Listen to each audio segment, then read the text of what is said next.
नमस्ते दोस्तों, कैसे हो? आई होप कि आप सब बढ़िया होंगे। तो आज की एक और नई वीडियो के अंदर आप सभी का स्वागत है। आज की इस वीडियो के अंदर हम बात करने वाले हैं रेमंड कंपनी के बारे में। रेमंड कंपनी के हम फंडामेंटल और टेक्निकल एनालिसिस करेंगे, जिससे हम पता चलता है कि आने वाले टाइम के अंदर रेमंड कंपनी किस प्रकार से मोमेंटम कर सकती है। जो जो चीज़ें मैं देखता हूँ वो मैं आपके साथ में शेयर करूँगा। बाकी this video is only for educational purpose, do not for buying and selling. Video अच्छी लगी हो लाइक कीजिए। बाकी इस वीडियो को अब स्टार्ट करते हैं।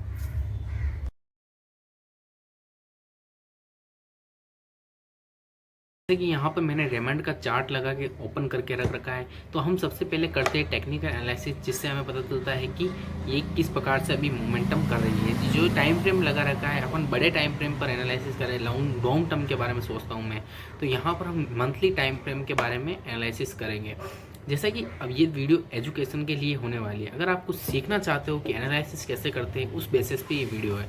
आप यहाँ पर यूँ मत सोचो कि यहाँ पर रेमंड का चार्ट लगा हुआ है। आप यहाँ पर ये सोचो कि ये किस प्रकार से वर्क कर सकती है आने वाले टाइम में, और चार्ट पैटर्न क्या बताते हैं, और टेक्निकल एनालिसिस किस प्रकार से है। और बाकी this video is only for advance level पे है। अगर आपके पास बेसिक ही क्लियर नहीं है तो आप मेरी बेसिक्स वाली वीडियो जाकर देखो, जिससे आपके बेसिक्स क्लियर हो सके। तो जैसा कि ये कंपनी कम से कम यहाँ पर मेरे पास डाटा अवेलेबल है 2004 का। 2004 को ये ओपन होती है, मतलब 2004 में इसकी प्राइस थी 147। धीरे धीरे प्राइस धीरे धीरे ऊपर गई, तो 2004 के नवंबर तक इसका हायर हाई जो लगा था वो 360 40 का लगा था। फिर प्राइस इस बोनस शेयर वगैरह दिए होंगे तो इसलिए हिसाब से प्राइस नीचे की तरफ ओपन हुई, फिर धीरे धीरे वापस ऊपर गई, फिर धीरे धीरे प्राइस पैटर्न पे ध्यान दो। यहाँ प्राइस पैटर्न नीचे, क्योंकि इसका हाई ब्रेक नहीं हुआ है, वापस नया लो हाई बना है, मतलब लो बना है। फिर मतलब जैसे कि पैटर्न चला, ये नया हाई, फिर यहाँ पर लोअर लो लगा है, फिर हायर लो लगा है, फिर उसके बाद और लोअर लो लगा है, और यहाँ पर हायर लो लगा है, फिर वापस लोअर लो लगा है, फिर धीरे धीरे प्राइस ऊपर की तरफ जाने लगी। तो इस बॉटम से ऊपर की तरफ जाने लगी प्राइस। यहाँ पर मार्केट ने वापस लोअर लो ही लगाया है, मतलब हायर लो ही लगाया है, मतलब हायर हाई नहीं लगाया है। फिर वापस यहाँ पर जो प्राइस लगाया है हायर लो लगा है, मतलब इससे प्रीवियस टाइम पे लोअर लो था, यहाँ पर लोअर हाई है, मतलब प्रीवियस लो से ऊपर है, तो इसको हम बोलते हैं लोअर हाई, मतलब कि लोअर हायर लो। समझ रहे हो? तो प्राइस एक रेंज के अंदर फंसी रही, फिर प्राइस धीरे धीरे मोमेंटम नीचे की तरफ आया, तो यहाँ पर वापस लोअर लो लगा। तो आप ये चीज़ देख के चलो कि यहाँ पर प्राइस एक ही रेंज की तरफ मोमेंटम कर रही है। अब अगर आपने ऐसी कोई कंपनी में पैसा डाला जो मोमेंटम ही नहीं कर रही है, तो इतने टाइम से आपका पैसा यहाँ पर मूवमेंट ही नहीं कर रहा है। अभी this is not for short time, this is 2004 से 2017। तो इस टाइम फ्रेम में जिसने पैसा इन्वेस्ट किया है तो उसका पैसा इतना नहीं बना है, उसने मोमेंटम बहुत देखे। जैसे किसी ने इस टाइम पे इन्वेस्ट किया 2013 से और यहाँ पर हाई पे निकल गया, तो वेल एंड गुड, उसने अच्छा रिटर्न बना लिया। पर जिसने अब मोमेंटम यहाँ पर हाई पे पकड़ा हुआ है तो वो फंसा हुआ है। तो आपको टेक्निकली देखना पड़ेगा चार्ट क्या बोल रहा है। अब जैसे कि प्राइस धीरे धीरे ऊपर की तरफ जाने लगी यहाँ पर, फिर प्राइस नीचे की तरफ आने लगी। अब यहाँ पर प्राइस ने हायर हाई भी लगाया और वापस इस लो के नीचे मार्केट ने क्लोजिंग करी। तो यहाँ पर क्या हो गया, वापस लो भी लग गया, मतलब हायर हाई लगने के बावजूद भी नया लो लग गया। अब फिर धीरे धीरे प्राइस ऊपर की तरफ जाने लगी, तो यहाँ पर प्राइस धीरे धीरे ऊपर जाने लगी। अब इस हाई को निकालना रिक्वायर अपने लिए, तो इस हाई को निकाला प्राइस ने, फिर वापस यहाँ पर आती है। तब यहाँ पर आके एक बॉटम सा क्रिएट करती है, जैसे कि हाई के प्रीवियस हाई के यहाँ पर आके सपोर्ट लेकर ये ग्रीन कैंडल बनाती है। तो हमारी एंट्री बननी चाहिए, तो इस कैंडल के अंदर बननी चाहिए 2023 के अप्रैल के अंदर। अगर आप देखा होगा, अगर आपका मिस भी हो जाए तो यहाँ पर वापस अब ये पैटर्न क्या हो चुका है, हायर हाई फॉर्मेशन में चला गया है, मतलब यहाँ पर प्राइस ऊपर की तरफ जा रही है।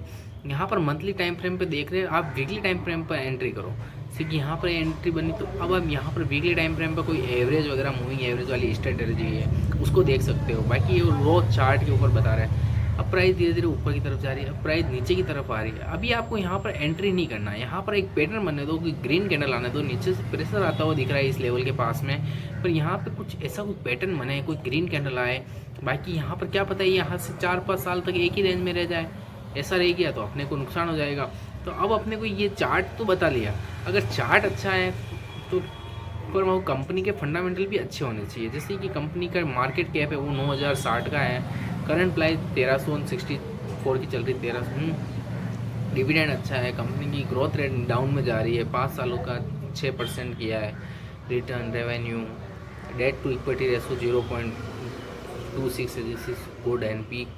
प्राइस टू अर्निंग रेशो 28.4 का है। इसे तो देखा जाए तो ठीक है। इसमें इन्वेस्टर कितने हैं, तो इन्वेस्टर पोर्टफोलियो 50 से कम है, तो भी क्वार्टरली देखो तो 43 था 2017 में, धीरे धीरे बढ़ने लगा। 2017 के बाद ही कंपनी ने मोमेंटम देने लगा है, ये भी आप चीज़ ध्यान में देखो। तो 2017 2018 तो प्राइस धीरे धीरे बढ़ने लगी। अभी देखो तो यहाँ पर प्रमोटर कम हुए, इसी ईयर मार्केट में प्रमोटर कम हुए, इससे पहले भी कम हुए 2024 में, 2000 दिसंबर में अभी भी कम हुआ है। तो ये अपने को एक रॉन्ग सिग्नल दे रहा है। और बाकी रेसोस देखो तो ठीक है वैसे तो, और शेयर होल्डर परमिशन अपन ने देख लिया है, रेसो भी देख रहे हैं, रेसो वगैरह भी ठीक है। और कंपनी के पास माइनस में नेट कैश फ्लो है। बैलेंस शीट में अपने पास टोटल एसेट्स में अच्छे नहीं दिखाते, अपन इधर जाके देखते हैं भैया फाइनेंशियल्स में, इसमें ज़्यादा बेटर समझ में आता है, क्योंकि यहाँ पर सिंपल सिटी के साथ समझाया होगा कि नेट इनकम इतनी है और नेट रेवेन्यू इतना है। तो नेट रेवेन्यू अच्छा, मतलब रेवेन्यू से इनकम अच्छा कमा रही है, मतलब मार्जिन ज़्यादा है कंपनी के पास प्रॉफिटेबिलिटी का। तो टोटल लाइबिलिटी इतनी है और टोटल इतना है, लाइबिलिटी 50% से ऊपर है, मतलब ज़्यादा आ रही है लाइबिलिटी।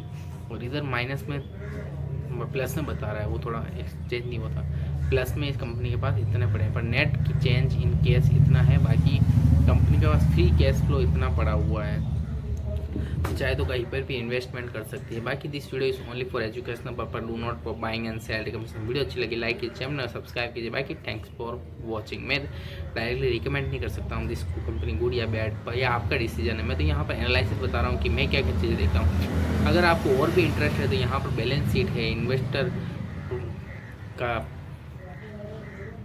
व्यू है, तो आप वो जाके देख सकते हो, पढ़ सकते हो किस प्रकार से काम कर रही है कंपनी। तो आप उस चीज़ों को जाके पढ़ो, जिससे आपको और ज़्यादा कंफर्मेशन मिलेगा। बाकी this video is only for educational purpose, do not for buying and selling. Video अच्छी like channel subscribe. Bye, thanks for watching.